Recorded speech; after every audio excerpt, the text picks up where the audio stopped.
embarrassing, to be honest. I think out there on the pitch, felt embarrassed for us players, for the fans that, were there supporting us, that were watching at home to watch that second half.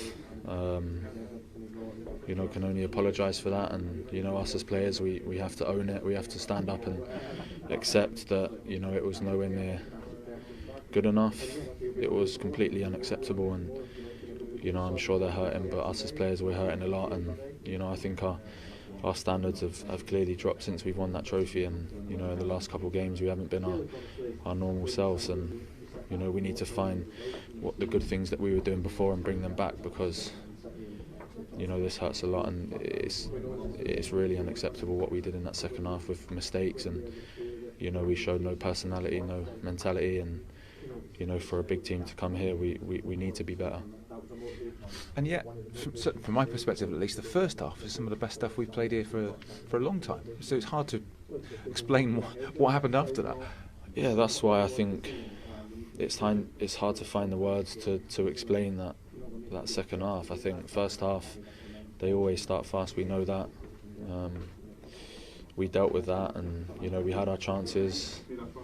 We didn't really take them, and I think it showed in the first half. You switch off for one moment, then you get punished, and I think in the second half we switched off for the whole half, and not just moments. And like I said, it was embarrassing and disgraceful, and this is not acceptable what that second half was. What would be your message to the United fans, obviously, who came here, and this is a horrible place to lose, but obviously to lose like that for them? Yeah, no, and I think it hurts even more with the confidence that we've had recently. Coming into this game, we know how much it means to them, and how much it means to us. We spoke a lot about that before the game, and like I said, I can only apologise on behalf of myself and the team with the way we performed in that second half, the mistakes we done. The performance, yeah, I can say it was a disgrace, because I was on that pitch and I felt it, and I felt embarrassed for the fans that were there in the stands to be witnessing that, and we need a big debrief tomorrow on what went wrong, and I can only say on behalf of the team that we know it's unacceptable, and we know starting now that we need to make amends, and starting with the game on Thursday, and hopefully they'll be there to support us, and we'll give everything in that game, and like I said, we can only say sorry for that second half performance. Finally, how do you think we recover from this to make sure it doesn't derail the season that was going very well? Yeah, I know, but also on that last message I was saying also thank you as well for continuing to support us at the end. I think obviously I know it's not easy for them, but a lot of them stayed and clapped us, and of course that means a lot for us as a team to see that after such a bad result. But I think on the question then you asked then, I think we need to realise that we need to. That's why we're having a big debrief tomorrow about the game, what went wrong, and I think we need to keep the belief, keep the character, and bring back that personality and mentality that we know we have, but we lost today, and I think we can't let this one result derail our whole season, because I think we're in a really good place.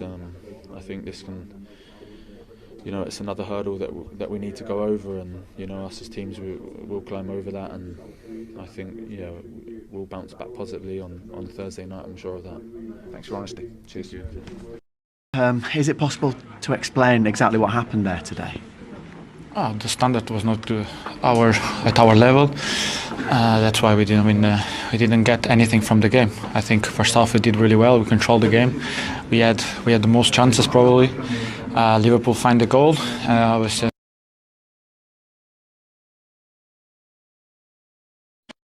From our mistakes and from positions where we should be aware of what Liverpool wanted from the game. Like you say, at half-time, and even at 1-0, recently it felt like United would have and normally did come back from games like that. So what changed in that second half then? As I said, we did too many mistakes.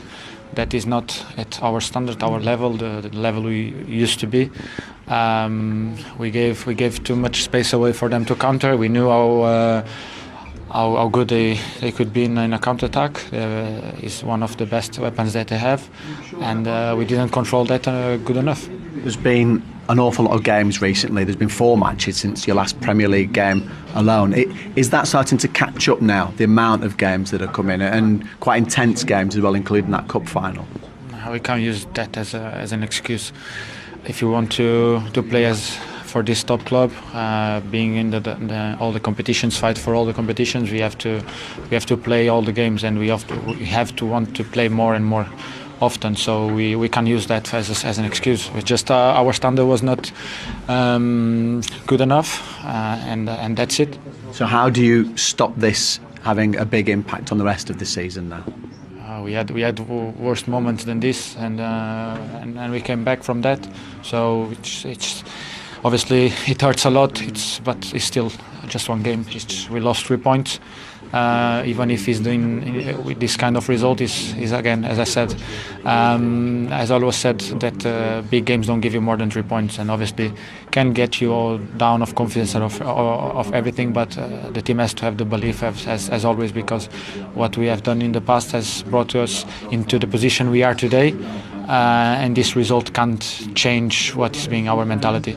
Always appreciate you talking to me. Thanks, man.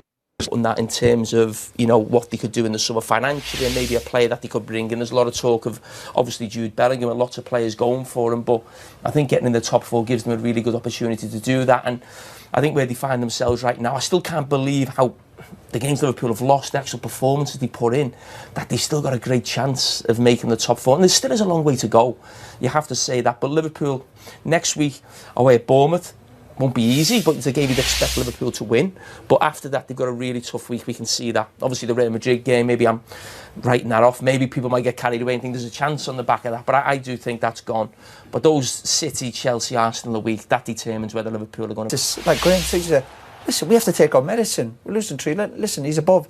I think when you're above players like Fowler and Gerrard, that's some going. They were brilliant players, and Michael Owen, fantastic record. And has done it in 61 games fewer than Robbie Fowler, so it's the goal-scoring rate as well. Absolutely, and as I said, if you're beating people like Robbie Fowler, then you've got to be some player.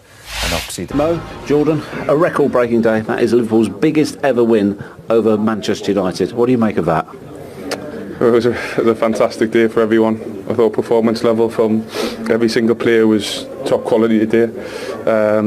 Something that we've been missing for a while, of course, but I think today you could see the energy levels and everything was back. And to be fair, the last few Premier League games have showed with the results, clean sheets that we've kept, we're on the right path, and today was a proper performance. Mo, do you echo those sentiments? Did you feel it was coming, and just how special was that today? Yeah, it's very special to win a game like that with that result, but at the same time I don't want that give us like we go to the next game with overconfidence or something. We just need to stay humble and just play and win the games, because we are not in a position we wanted to be, but hopefully that give us a... Firstly, you are now Liverpool's record-breaking all-time leading... Firstly, you are now Liverpool's record-breaking all-time leading scorer in the Premier League. You've just gone past Robbie Fowler. What does that mean to you? It's very special, I can't lie. This record was in my mind since I came here. I think after my first season I was like, it was that result is unbelievable. So yeah, I'm going home. It was that result is unbelievable. So yeah, I'm going home.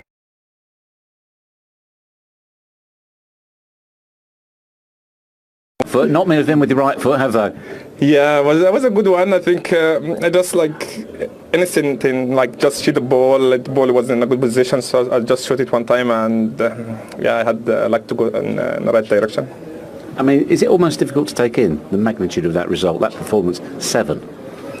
It is a little bit because of how well United have been playing of late. You know, they've just won a trophy the other week, which will have hurt us as a team a little bit watching them lift that, and they've been doing really well this season. So for us it was just about today and about performing to the levels that we keep. The momentum kept building, and we ended up getting the momentum kept building, and we ended up getting 7. So like Mo said, we've got to take each game as it comes now. You know, it's a big win, yeah, of course, but we need to concentrate on the next one.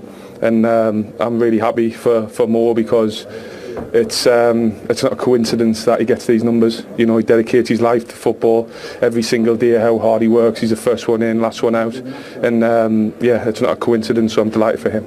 How much is that shot in the arm as well, though, for your quest for top 4 this season now? Hopefully, I think now we are fifth in the table, so hopefully, and 3 points behind Spurs. So we have still, I think, one game in hand as well. I'm not sure, but we just need to enjoy the game, and I think when we play to enjoy the game, just to play our football, and that's what we showed last couple of weeks. Is it possible, out of all 129, say which one was your favourite, or was it the 129th because it meant so much to you? The last one. I don't think it's a really great goal, but I think it was really special. Congratulations, you were the player of the match. John, will you do the honours, please? Yeah. Oh, thank you. Thank you. Thank you. Well, the stats back that up. But for United, when I played here, we always felt that Man United, if they did anything, got far more publicity than were due. I think it must be an issue playing for Man United, and this is me not having got Man United. They are like the equivalent in Germany. Bayern Munich are known as FC Hollywood. I think playing for United, that same thing applies. You get a lot of publicity, you get a lot of attention, far more than at any other football club.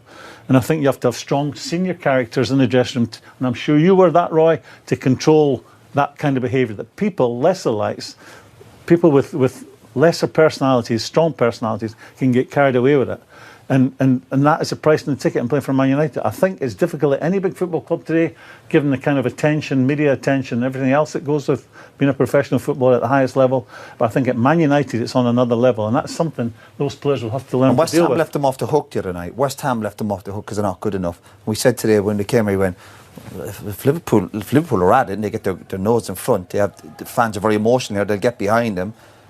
And the signs were there when there was 1, there was 2, and then you're looking going, this could get embarrassing, and that's exactly the way it panned out.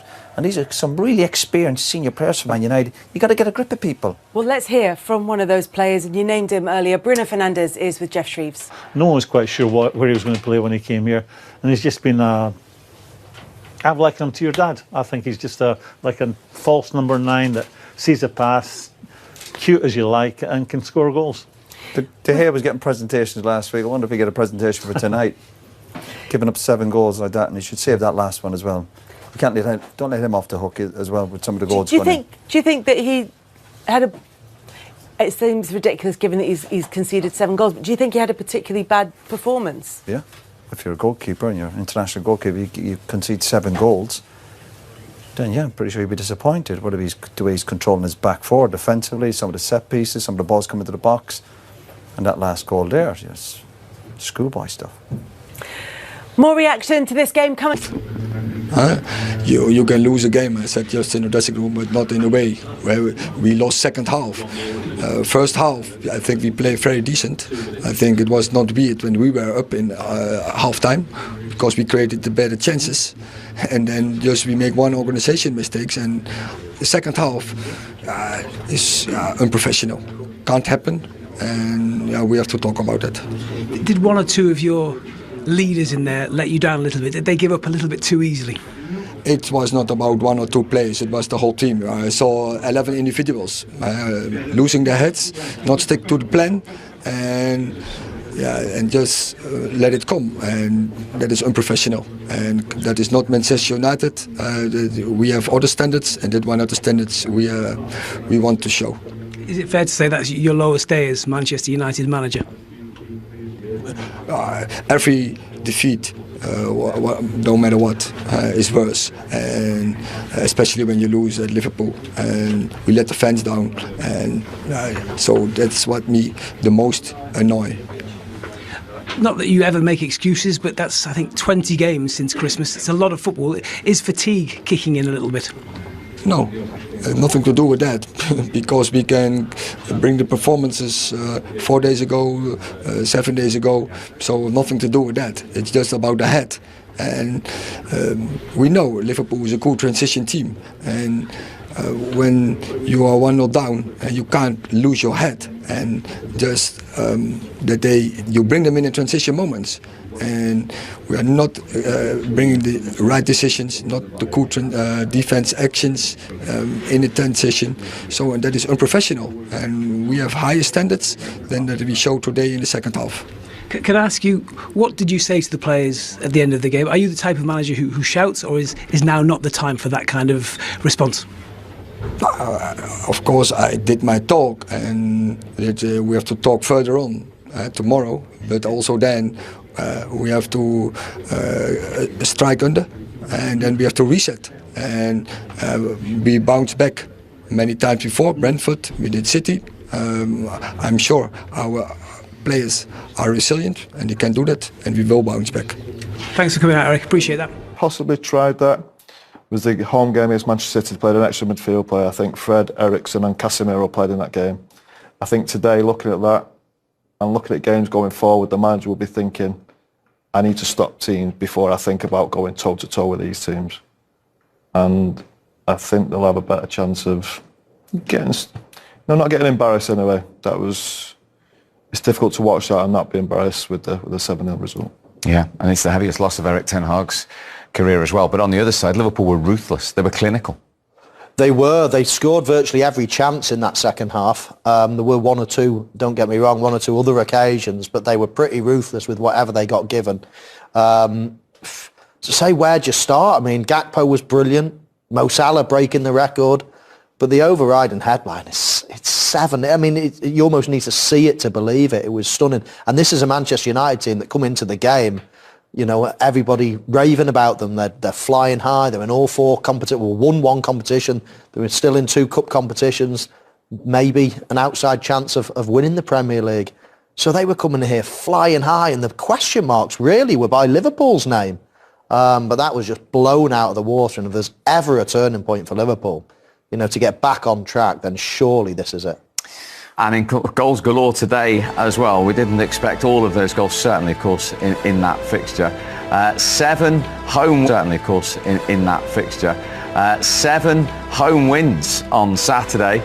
City did their job, and then, of course, Nelson, the leaders Arsenal, did theirs. Victory for Villa, another crushing defeat for West Ham at Brighton. Finally win for Graham Potter and Chelsea. Defeat for West Ham at Brighton. Finally win for Graham Potter and Chelsea. 4th successive away defeat in all competitions for Spurs at Wolves. A big win for the bottom club Southampton at home to Leicester. Earlier on, Everton led twice at the City ground. 2 Brennan Johnson goals each time. Pegged them back, got Nottingham Forest a point as well. And we have to read this and say it to really believe it. In the Premier League at Anfield, between the 2 giants, Liverpool 7, Manchester United 0. The Premier League weekend is rounded off. The Monday night football is Fulham's trip across West London to face Brentford.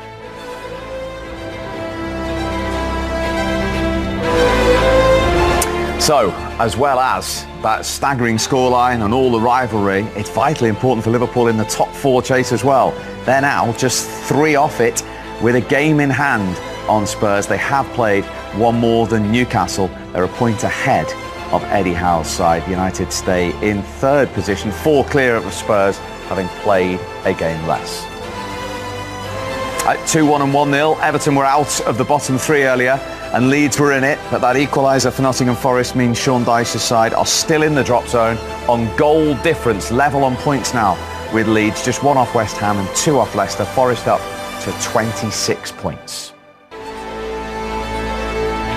We have to have, let's get straight to it and let's see it. Cody Gakpo took a while to get up. Cuts inside on that right foot and uses the defender Martinez to bend it round. It's a beautiful goal. Really good individual goal from Gakpo.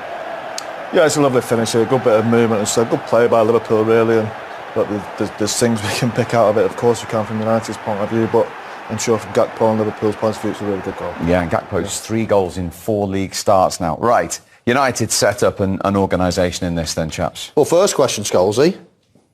Dallo, what's he doing there? I have no idea. They are a little bit all over the place there. You see Casemiro over there, Michael on the left-hand side. Vigos is virtually playing as a central midfielder holding player there. You'd expect Anthony to be into this space as well, just cutting the gap out there where it eventually comes from, but it doesn't happen. The interesting thing, Steve, is you've got a couple of players and you've got a massive space right across here, but you've got 2 players that are free. And actually you can see players from Manchester United, players from Liverpool, i.e.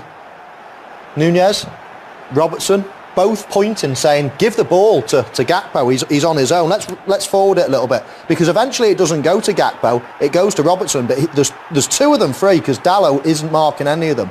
And then when the ball goes there, it all starts to unravel. This is a brilliant run, an absolutely brilliant run from Gakpo. Nunez is in a central area and he makes this run out wide, and when we just forward it a little bit further, Scholesy, it's Fred that has to vacate the central area to track the run. No problem there. As things stand, that's not a bad position now of Manchester United. Yeah, not a bad position at all. It all came from bad position in the first place, but now Fred's ended up having to look after Gakpo in this left-hand side where he is, and he gets done by the movement. He's obviously not a full-back. He looks out if you play it on Michael. I think he does have a little look out at him, and that's when Gakpo goes inside. Great way to pass from Robertson. I expect Varane as well. Would you expect him to do a little bit better, Michael? Yeah, you could. And let's just confirm in terms of the offside, because we were thinking, is Luke Shaw, is he the one that's playing him offside? Onside, but he's not. You can quite clearly see that he's onside even with Varane. And then once he cuts inside, Scholesy, we're just questioning the role of Martinez here. Let's just point him out. This is Martinez here. And what we're thinking, and what you mentioned straight away, is does he run across the line of vision for David De Gea? I certainly don't think it helps De Gea. I don't think he's quite in line at the point it's kicked, but David can also think now that the ball might hit him, but when he does hit it, he has gone right past him. And you see David's reaction there towards Martinez. He doesn't quite have a go at him, but I think he should do. I think it happened a couple of times. There was once before with Robertson, where he ended up clearing it off the line. He's going far too deep, as you'll show here, Michael. He should be getting up the pitch. Really, can he stop the shot, can have effect on the shot, rather than getting the keeper's way? Exactly. Let's just have a look at this here, actually, Steve, because one thing that you would say is that players, even if he can, this is where he should be in line. Even if he comes along this, wherever he is along this line, he's got to stay on that line. He can't be dropping deep and blocking the goalkeeper's view. And as you see, when the ball's actually played, he's a lot deeper than everybody else, and arguably in the line of sight, and that's what causes the goal. He needs to trust his goalkeeper, Steve. This is a top goalkeeper you're talking about. Do not get in his way.